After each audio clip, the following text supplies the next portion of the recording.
हाय धनू, मला माहीत आहे माझा असा आवाज ऐकून तुला अजिबात आश्चर्य वाटलं नाही, कारण तू आता मला बऱ्यापैकी ओळखतेस. म्हणजे तुझा फेअरवेल आणि माझा व्हिडिओ मेसेज नाही असं कसं होईल? तशी आपली मैत्री फार जुनी नाही. म्हणजे मी डिसेंबर 2022ला ग्लेनमार्क जॉईन केली आणि तेव्हा तू सुट्टीवर असल्यामुळे आपण जानेवारी 22मध्ये पहिल्यांदा भेटलो. तसे तू सुट्टीवर असताना निधीच्या तोंडून तुझं नाव ऐकलेलं, धनश्री बापट म्हणून. तेव्हा वाटलं बापट म्हटलं म्हणजे एक वेगळाच तोरा असेल तुझा, आणि प्रत्यक्ष पाहिल्यावर पण तसंच काहीसं वाटलं. पण जेव्हा कांदिवली बोरिवलीकर म्हटल्यावर नव्यानेच सुरू झालेल्या मेट्रोने एकत्र प्रवास सुरू झाला आणि तुला जवळून अनुभवण्याचा, जाणून घेण्याचा एक छान योग आला. आणि मेट्रोचा हा प्रवास कधी एका सुंदर मैत्रीच्या नात्यात बदलला ते कळलंच नाही. तसं पाहायला गेलं तर आपल्यात काही म्हणजे काहीच साम्य नाही. ना दिसण्यात, ना स्वभावात, ना वागण्या बोलण्यात काही म्हणून साम्य नाही.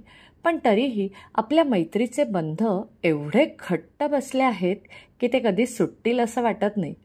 म्हणजे त्या दिवशी तुझ्या प्रश्नानंतर मी विचार केला तर माझ्यापेक्षा 10 वर्षांनी लहान अशी तू माझी एकमेव मैत्रीण.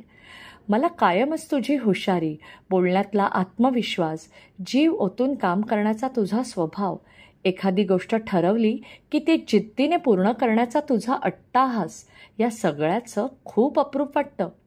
तू ज्या पद्धतीने ऑफिस आणि घर ही दुहेरी खिंड लढवतेस तेव्हा वाटतं कुठून आणतेस तू एवढी एनर्जी? दिवस सुरू झाल्यापासून ते तो संपेपर्यंत ज्या शिस्तीने तू तुझी ठरवलेली कामं करतेस आणि प्रत्येक दिवशी कन्सिस्टंटली त्या गोष्टी करतेस, हे खरंच खूप भारी वाटतं. कुठेतरी याचं श्रेय मी तुझ्या आईलाही देते, कारण तू बऱ्याचदा तुझ्या आईने तुला आणि दीदीला कसं स्वावलंबी केलं याच्या गोष्टी सांगत असतेस. तू ज्या सराईतपणे तुझे ऑफिसचे काम करतेस, तुझ्या कनिष्ठांना आणि वरिष्ठांना तुझ्या कामाने खुश ठेवतेस, हे मी रोजच बघत आले आहे. 1.5 वर्षांपूर्वी अमलच्या अचानक उद्भवलेल्या आजारामुळे जेव्हा कामाची सगळी जबाबदारी तुझ्यावर येऊन पडली तेव्हा ते शिवधनुष्यही तू ज्या लिलया पेललंस त्याला खरंच तोड नाही, तेही कुठलीही तक्रार कुरकुर न करता. डॉक्टर राजेश आणि तुझं रिलेशन तर मला बऱ्याचदा वडील आणि लेकीचं वाटतं. अर्थातच याचं श्रेय तुझ्या इतकंच डॉक्टर राजेशनाही जातं. ऑफिसमध्ये तुझं व्यक्तिमत्व जरी दमदार असलं तरी शरूच्या काळजीने इमोशनल होणारी, बाबांची आठवण काढून डोळ्यांच्या कडा ओलावणारी, परेश ऑफिस ट्रिपवर असला की त्याला मिस करणारी धनू मी जवळून पाहिली आहे. आपल्या मेट्रोमधल्या गप्पा तर संपत नाहीत. रोज नवीन विषय, कधी गॉसिप, कधी मस्ती, उगाचच हसणं, खिदळणं, असं बरंच काही. मला माहीत आहे आता तू ग्लेनमार्क सोडल्यावर ह्या सगळ्या गोष्टी खूप विरळा होतील आणि आपण दोघीही हे फार मिस करू, यात शंका नाही. पण एक खात्रीही आहे की मैत्रीचे हे बंध अजून घट्ट होतील. एखाद्या विकेंडला आपण भेटू, किंवा तुझे वर्क फ्रॉम होम असल्यामुळे मी कधीतरी अचानक तुझ्या घरी येऊन तुला सरप्राईज देईन. त्यामुळे आपण अधूनमधून भेटू हे नक्की.